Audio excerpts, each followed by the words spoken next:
contoh. Bismillahirrahmanirrahim. Assalamualaikum warahmatullahi wabarakatuh. Jadi contoh. Saya sebagai manusia biasa mungkin ada salah.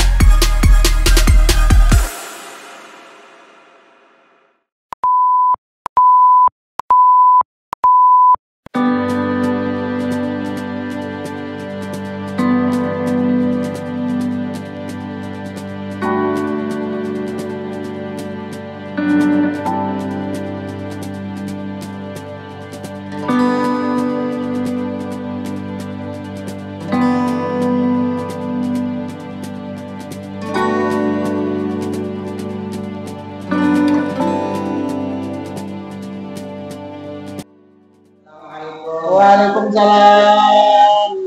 Silakan Pak. Minta waktu mau bikin Pak. Oh silakan. Wawancara tentang 4 paradigma dan 9 keputusan, mengambil keputusan Pak. Ya. Perkenalkan Pak Tiang, nama S. Abdul Jalil Alidrus, calon penggerak angkatan 10. Angkatan 10 luar Dalam hal biasa. ini yang ingin mewawancarai tentang 4 paradigma, kemudian 4 prinsip dan 9 cara mengambil keputusan. Boleh perkenalkan Pak, siapa? Oh ya, jadi adik, mohon maaf hari ini saya luar biasa kedatangan tamu di sekolah saya. Sebelumnya saya perkenalkan diri dulu. Nama saya Pak Satria Utama. Kebetulan sudah 1 tahun bertugas di sekolah SDN 1 Bibit Utara ini. Dan alhamdulillah kita sudah mencoba membuat program, karena saya juga jadi terangkat dari guru penggerak. Kita selalu membuat program yang berpihak pada murid. Nah, hari ini mungkin ada yang bisa Bapak bantu. Oke, Pak Guru, silakan. Nah, dalam hal ini mungkin langsung yang mewawancara Pak Dik. Silakan Dik. Pak ya, selama ini bagaimana Anda dapat mengidentifikasi kasus-kasus yang merupakan dilema etika atau bujukan moral? Dimana kita tahu bahwa dilema etika itu kan antara benar dan suatu pengambilan keputusan yang benar atau benar. Gimana Pak? Terima kasih atas kesempatan ini Pak Guru. Jadi ketika saya jadi guru penggerak dulu di angkatan 7 juga saya sudah mendengar masalah ini, masalah dilema. Jadi yang masih saya ingat sampai sekarang itu cara menghadapi kalau kita ada persoalan dilema seperti tadi. Itu yang pertama saya lakukan di sekolah, yaitu pertama mengidentifikasi kasus itu, kasus tersebut apakah merupakan pertamanya apakah itu dilema etika atau bujukan moral. Nah, ini seringkali dilakukan dengan menilai konflik antara nilai-nilai atau kepentingan yang saling bertentangan seperti kejujuran dan rasa empati. Nah, di dalam hal ini juga pengambilan keputusan tentu saya coba melibatkan dan mengevaluasi dari berbagai perspektif. Kemudian biasanya mempertimbangkan segala konsekuensi baik berupa jangka pendek maupun jangka panjang dan mencari solusi yang seimbang antara kepentingan yang berbeda. Ya. Kemudian Pak, nomor 2, selama ini bagaimana Bapak menjalankan pengambilan keputusan di sekolah, terutama untuk kasus-kasus di mana ada 2 kepentingan Pak, yang sama-sama benar atau sama-sama mengandung nilai kebajikan tersebut? Nah, itu tadi Pak Guru. Jadi kalau kita sudah memahami tentang persoalan itu atau peristiwa itu, cara yang paling efektif di dalam mengambil keputusan ya seperti Pak Guru atau saya ucapkan tadi atau sudah saya jelaskan, dengan cara melibatkan evaluasi berbagai perspektif atau dari berbagai pandangan. Nah, Jadi tidak langsung kita menjustice atau langsung mengatakan bahwa itu tidak benar, tetapi perlu kita pertimbangkan dari berbagai sudut pandang atau perspektif, kemudian mempertimbangkan konsekuensinya. Jadi ketika kita sudah memberikan atau menilai dari sudut pandang, lalu kita pertimbangkan apa konsekuensinya, baik jangka panjang maupun jangka menengah, serta jangan lupa kita harus mencari solusi yang seimbang antara kepentingan yang tadi berbeda. Kemudian Pak, untuk langkah-langkah atau prosedur yang ketiga ini seperti apa yang biasa Bapak lakukan selama ini? Jadi ketika ada dilema itu Pak Guru, yang biasa saya lakukan itu ada pendekatan yang efektif dengan cara melibatkan serta mengklarifikasi nilai-nilai yang relevan, artinya yang sesuai dengan keterlibatan berbagai pihak. Jadi di sini tidak hanya kepala sekolah, tetapi semua unsur harus terlibat dan refleksi mendalam tentang dampak keputusan itu. Setelah kita mengambil keputusan, tentu kita harus merefleksi apakah keputusan yang sudah kita ambil itu berdampak tidak. Nah itu. Pertanyaan keempat Pak, hal-hal apa saja yang selama ini Bapak anggap efektif dalam pengambilan keputusan pada kasus-kasus dilema etika?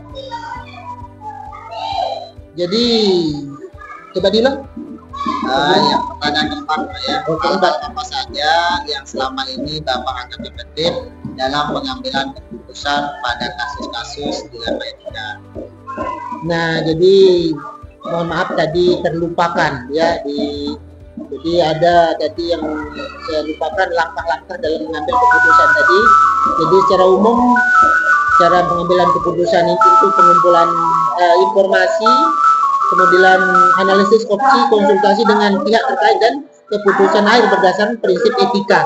Lalu kami sandingkan Pak Guru bagaimana cara pendekatan yang efektif melibatkan tadi klarifikasi dengan nilai-nilai relevan, kemudian melibatkan berbagai pihak, serta jangan lupakan setelah itu kita harus mengadakan refleksi diri, mengevaluasi diri sejauh mana keputusan itu sudah berpihak pada kedua belah pihak. Nah itu langkah-langkah ya. Betul. Kemudian hal-hal yang nomor 4, hal-hal yang apa saja yang tadi nomor 5 ya. Hal-hal apa saja yang selama ini merupakan tantangan dalam pengambilan keputusan pada kasus-kasus dilema etika? Baik Pak Guru, memang dalam hidup ini kadang-kadang setelah kita mengambil keputusan tentu ada resiko.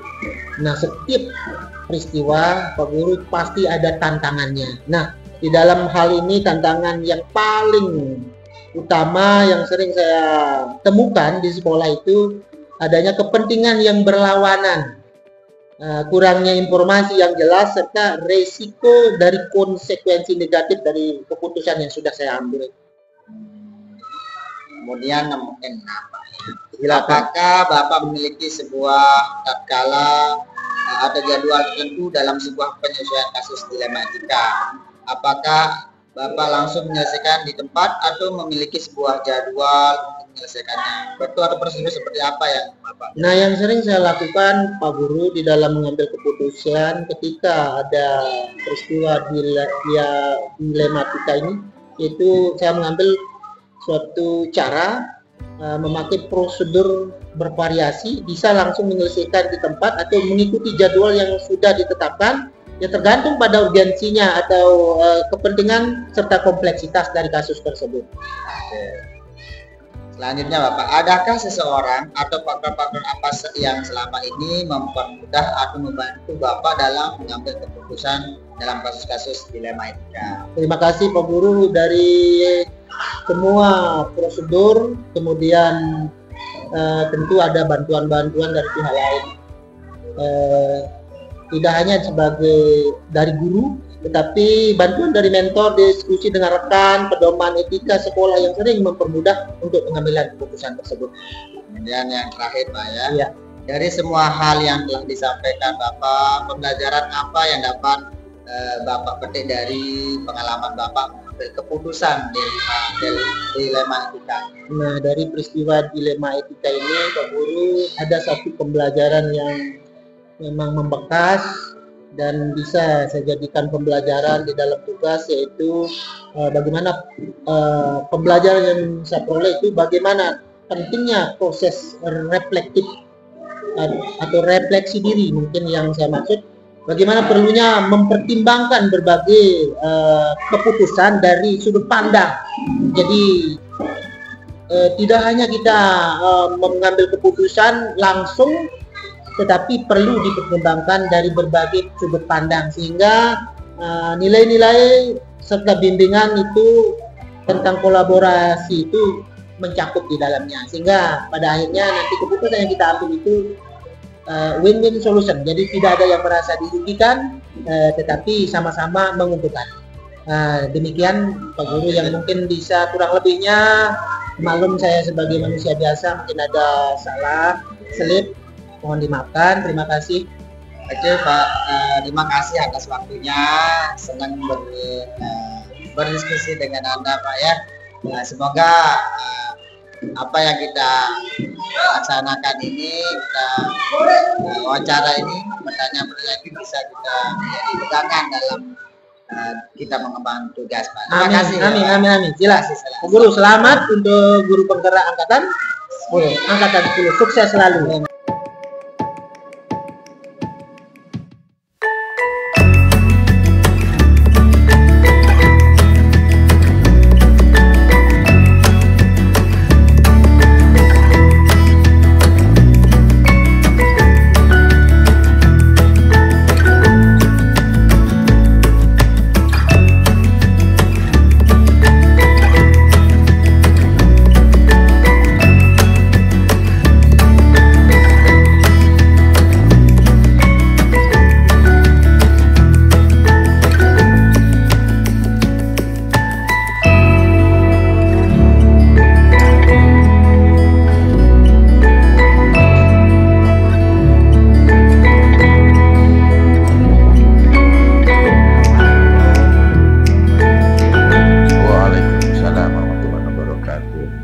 Alhamdulillah sehat. Pada hari ini Pak, ya saya mau mewawancarai Bapak perihal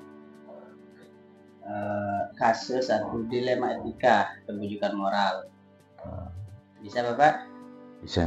Sehat Bapak? Alhamdulillah sehat. Langsung saja Pak ya. Ya. Pertanyaan pertama Pak, selama ini bagaimana Bapak dapat mengidentifikasi kasus-kasus yang merupakan dilema etika atau bujukan moral? Dalam hal ini saya biasanya mengidentifikasi dilema etika dengan melihat situasi yang melibatkan konflik antara nilai-nilai yang sama pentingnya namun bertentangan. Ini bisa termasuk situasi di mana keputusan yang diambil dapat berdampak signifikan pada orang lain atau melibatkan pertimbangan antara kepentingan individu dan kepentingan kelompok. Oke, selanjutnya Pak ya. Selama ini bagaimana Bapak menjalankan pengambilan keputusan di sekolah, terutama untuk kasus-kasus di mana ada dua kepentingan yang sama-sama benar atau sama-sama mengandung nilai kebajikan? Untuk mengambil keputusan, saya menjalankan pengambilan keputusan dengan pendekatan berbasis prinsip. Saya menilai kepentingan dan nilai yang terlibat, mempertimbangkan dampak dari keputusan terhadap semua pihak yang terlibat, dan mencoba mencari solusi yang menyeimbangkan kepentingan tersebut sebaik mungkin. Diskusi dan konsultasi dengan rekan-rekan kerja juga itu sering membantu.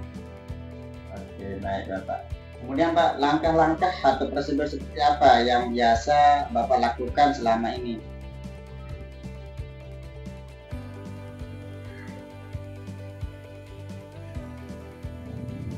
Langkah-langkah ya supaya hasil dari setiap penyelesaian persoalan itu baik, ya tentu kita menggunakan langkah-langkah yang baik. Jadi pertama, identifikasi masalah dan nilai yang terlibat. Kemudian kumpulkan informasi yang relevan. Ketiga, evaluasi alternatif yang menjadi solusi. Keempat, pertimbangkan konsekuensi dari setiap alternatif. Nah, kelima, kita diskusikan dengan pihak terkait itu jika diperlukan. Keenam, kita buat keputusan berdasarkan prinsip dan nilai yang paling sesuai. Dan tindak lanjuti dan evaluasi dari keputusan yang sudah diambil. Baik Bapak. Kemudian Bapak ya, hal-hal apa saja yang selama ini Bapak anggap efektif dalam pengambilan keputusan dan kasus-kasus dilema etika? Ya, hal-hal efektif termasuk keterlibatan dalam dialog terbuka dengan semua pihak. Kemudian menggunakan prinsip etika yang konsisten, penilaian yang menyeluruh terhadap semua dampak dari keputusan yang diambil. Kemudian Pak Andi, lanjut, hal-hal apa saja yang selama ini merupakan tantangan dalam pengambilan keputusan pada kasus dilema etika?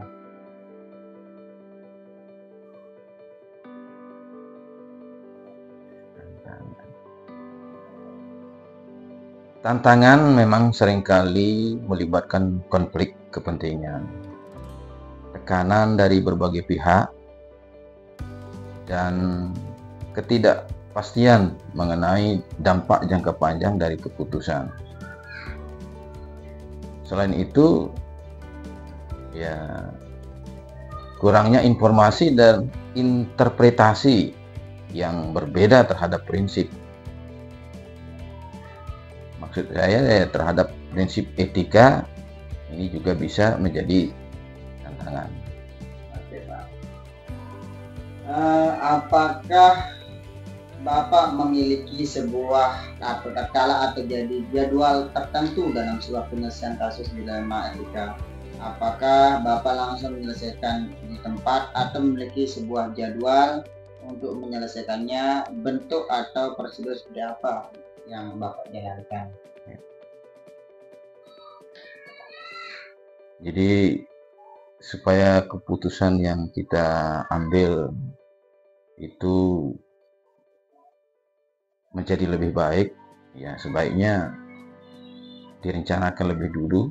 Ya biasanya saya menilai urgensi dan kompleksitas kasus tersebut untuk menentukan jadwal penyelesaiannya.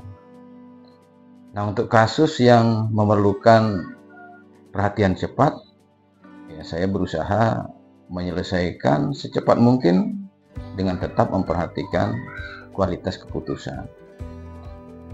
Untuk kasus yang lebih kompleks, ya, saya memerlukan waktu lebih lama dan mengikuti prosedur yang lebih sistematis. Baik Bapak, saya lanjut Pak ya. Adakah seseorang atau faktor apa yang selama ini mempermudah atau membantu Bapak dalam pengambilan keputusan dalam kasus-kasus dilema etika?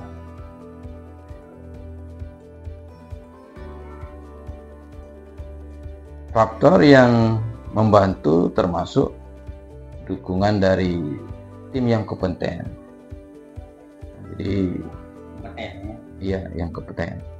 Adanya pedoman etika yang jelas juga, serta ya, konsultasi dengan mentor atau kolega yang memiliki pengalaman lebih dalam menangani dilema etika tersebut.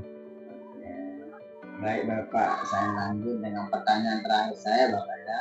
Dari semua hal-hal yang telah disampaikan Bapak tadi, pembelajaran apa yang dapat Bapak petik dari pengalaman Bapak mengambil keputusan dilema etika?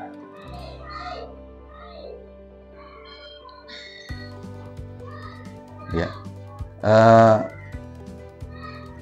pembelajaran utama termasuk pentingnya keterbukaan terhadap berbagai perspektif. Perlu kesabaran dan dalam proses pengambilan keputusan, dan selalu berpegang pada prinsip etika yang konsisten. Nah, pengalaman ini juga mengajarkan bahwa setiap keputusan setiap keputusan etika itu memiliki konteks unik yang memerlukan pertimbangan mendalam dan kehati-hatian. Baik. Terima kasih Bapak semua atas jawaban yang Bapak berikan. Selamat menjalankan tugas kembali Bapak. Terima kasih atas semua jawaban-jawabannya. Jadi jawaban-jawaban itu sangat perlu untuk diterapkan di sekolah kita ini. Bagaimana menurut Bapak? Terima kasih, sama-sama. Oke. Terima kasih Bang Jay. Sila. Assalamualaikum warahmatullahi wabarakatuh. Waalaikumsalam warahmatullahi wabarakatuh.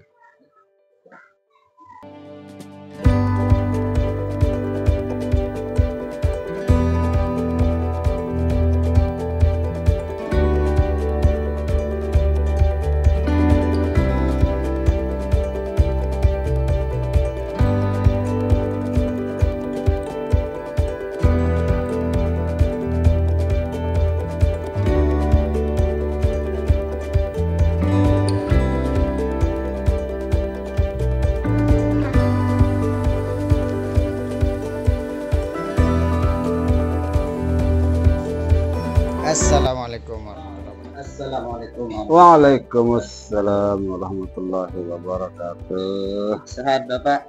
Alhamdulillah. SDN 1 Tanjung Doar nggih. Nggih, nggih. Izin Bapak untuk mewawancarai Bapak terkait tentang dilema etika atau bujukan Moral. sehat Bapak nggih. Ya, alhamdulillah sehat. Loh, santai Bapak. Pertama Pak, tentang kasus dilema etika. Bagaimana Bapak dapat mengidentifikasi kasus-kasus dilema etika atau bujukan moral?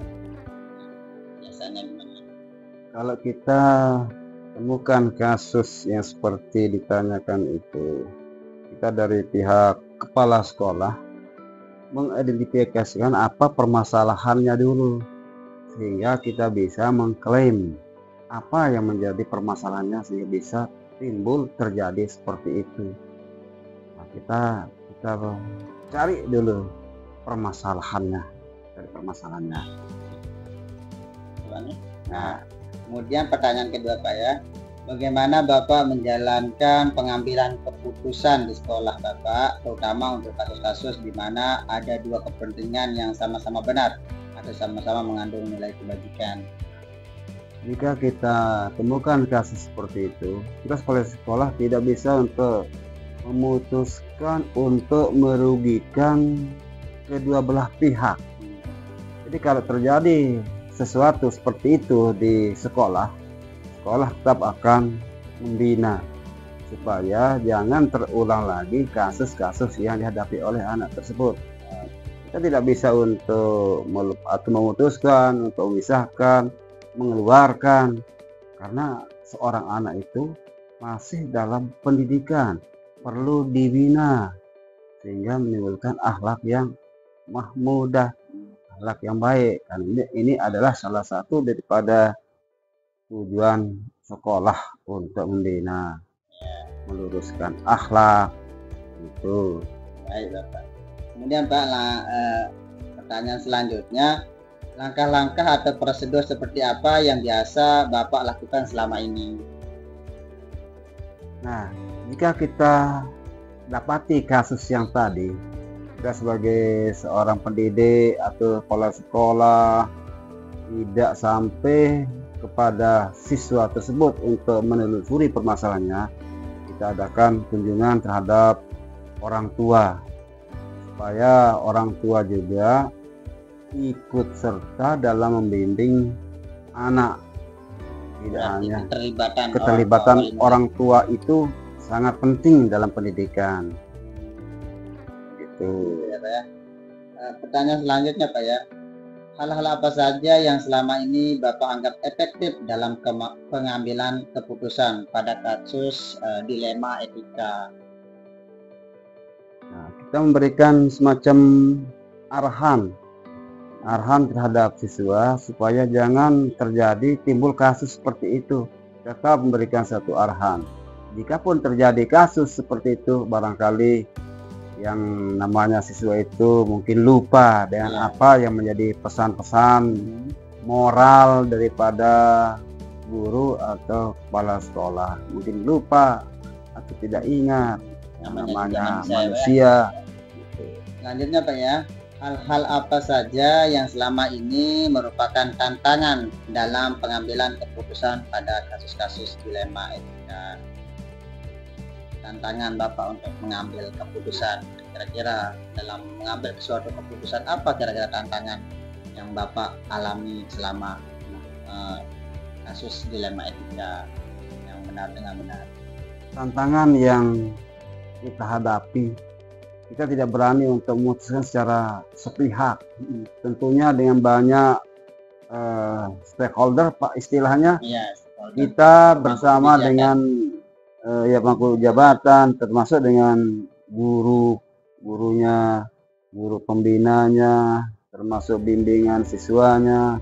Nah, disinilah kita untuk mengambil satu keputusan. Jika dari pihak-pihak guru menganggap sudah rusak moral anak ini, tetap tidak akan bina karena masanya masih panjang, supaya tidak putus sekolah. Tentunya dengan cara yang lain, entah kita berikan semacam kegiatan, kita adakan pendekatan, langsung bimbingan, sehingga moral yang jelek itu bisa terlupakan dengan adanya bimbingan, dengan adanya pendekatan setiap hari, setiap saat. Tetap kita dekati, kita panggil, apa permasalahannya, tetap kita tanyakan, sehingga tidak akan ingat apa yang menjadi permasalahan anak tersebut, walaupun dalam keadaan sadar ataupun tidak sadar, tapi dia akan merasa siswa itu dengan guru seperti ayah dan ibu. Nah, begitu. Oke Pak ya. Pertanyaan selanjutnya Pak ya, apakah Bapak memiliki sebuah tatkala atau jadwal tertentu dalam sebuah penyelesaian kasus dilema etika? Apakah Bapak langsung menyelesaikan di tempat atau memiliki sebuah jadwal untuk menyelesaikannya? Bentuk atau prosedur apa yang Bapak jalankan? Nah, itu tidak tergantung dari kasus. Kita tidak menjadwalkan penyelesaian masalah kasus, karena kasus ini terjadi sewaktu-waktu. Kalau kita jadwalkan kasus itu terjadi, kita selesaikan, maka kita akan mengharapkan semacam kasus. Dan kasus yang saat itu, umpama kasus bullying, ini bukan jadwalnya untuk diselesaikan, tapi akan bertele-tele. Jadi apabila ada kasus itu, kita tanggapi, kita proses, kita selesaikan untuk mencari masalah. Baik Bapak, sebuah prosedur yang sangat bagus. Baik. Kemudian Pak ya, adakah seseorang atau faktor-faktor apa yang selama ini mempermudah atau membantu Bapak dalam pengambilan keputusan dalam kasus-kasus dilema etika? Nah, sebelum seorang kepala sekolah itu untuk memutuskan suatu permasalahan, tentunya dari gurunya dulu, dari pihak guru, dari pihak guru dulu untuk menaikkan kasusnya ke kepala sekolah. Dan nanti kepala sekolah jika itu dianggap sangat berat dan merusak seluruh sekolah dan merusak seluruh siswa gara-gara hanya satu, barangkali bisa kita mutasikan siswa tersebut untuk dibina di tempat yang lain. Nah, ada pembinaan tempat yang lain karena di sini tidak hanya satu sekolah, barangkali tidak cocok di sekolah ini, mungkin di sana akan lebih maju di sekolah yang lain. Berarti melibatkan guru. Melibatkan guru, baru kepala sekolah. Nah, kepala sekolah mengambil tindakan, jalan apa yang dia tempuh, jalan dimutasikah. Nah, seperti itu untuk mendapatkan pembinaan yang lebih bagus barangkali sesuai dengan lingkungan. Baik, Bapak. Luar biasa penyampaian atau jawaban dari Bapak Kepala Sekolah. Dari semua hal yang telah disampaikan Bapak, pembelajaran apa yang dapat Bapak petik dari pengalaman Bapak mengambil keputusan tersebut di lembaga terkait? Kira-kira apa pembelajaran yang Bapak dapatkan atau yang Bapak bisa petik dari pengalaman mengambil keputusan? Nah, apa pembelajaran? Jadi yang namanya manusia ini bisa kita rubah bentuknya, bisa kita rubah akhlaknya. Satu contoh, batu saja bisa dia tertitih dengan titisan air, tapi tetap selalu diberikan pembelajaran, akan berubah. Batu saja hanya dititih dengan air bisa akan berubah. Apalagi manusia yang punya akhlak, punya pemikiran, pasti akan dia berubah dengan cara tetap kita berikan ilmu atau tetap kita berikan nasihat, arahan dan lain sebagainya, hal-hal yang positif. Luar biasa Bapak, terima kasih atas jawaban-jawaban yang Bapak suguhkan untuk saya pribadi. Semoga bisa menjadi acuan untuk kita semua. Ini Bapak Kepala SDN 1 Tanjung, Bapak Marwan SPDI, dia juga sekaligus penggerak komunitas atau ketua KKG A, Kelompok Kerja Guru Agama di Kecamatan Kerwa, Kabupaten Lombok Timur, Nusa Tenggara Barat. Terima kasih Bapak atas kesempatan dan waktunya. Terima kasih. Assalamualaikum. Waalaikumsalam warahmatullahi wabarakatuh.